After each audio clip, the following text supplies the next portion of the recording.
Operation সিঁদুরের জবাবে শুরু হলো অপারেশন বুনিয়ানুন মারসুস। পারমাণবিক শক্তিধর দুই দেশের এমন পাল্টাপাল্টি অভিযানকে বিশ্লেষকরা বর্ণনা করছেন পূর্ণাঙ্গ যুদ্ধের পূর্বাভাস হিসেবে।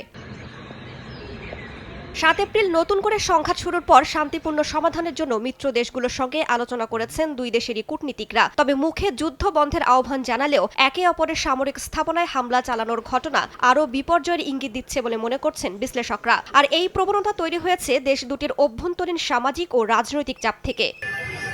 পাকিস্তানের জনপ্রিয়তা হারানো রাজনৈতিক সরকার ও সেনাবাহিনী এই উত্তেজনাকে জাতীয় ঐক্য করার উপায় হিসেবে দেখছে। অভিযানের নাম অপারেশন বুনিয়ানুন মারসুস দেয়াটাও সে অর্থ বহন করে। আল জাজিরা ও অ্যারি নিউজের প্রতিবেদনে অভিযানের নামের অর্থের ব্যাখ্যায় বলা হয়েছে, এর মাধ্যমে শক্তিশালী ঐক্যের বার্তা দিতে চায় পাকিস্তান। অন্যদিকে ভারতের মোদী সরকারও জনগণের সামনে শক্ত অবস্থান দেখাতে চায়। ফলে রাজনৈতিক সুবিধা নিতে গিয়ে উভয় পক্ষই ঝুঁকি নিতে পিছপা হচ্ছে না, আর তাতেই বাড়ছে ভুলের সম্ভাবনা।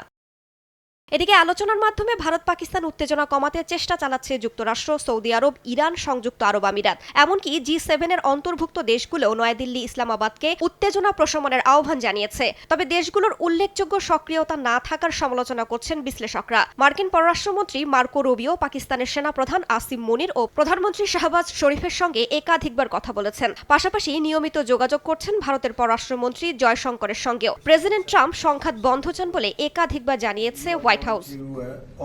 রাইসা জান্নাত, সময় সংবাদ।